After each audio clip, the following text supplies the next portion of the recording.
ஏன் இந்த பாவங்கள் ஜெகதீஸ்வரா, ஏன் இந்த கோலங்கள் பரமேஸ்வரா, ஏன் இந்த தடுமாற்றம் சர்வேஸ்வரா, ஏன் இந்த அவலங்கள் கங்காதரா. மூன்றாவதாம் உன் கண்ணையே நீர் திறப்பீர் உலகுயவே.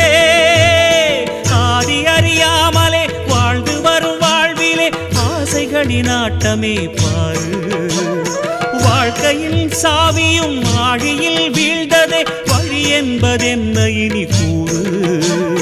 கைலையில் தாண்டவம் ஆடியது போதுமே, பூமியில் நீ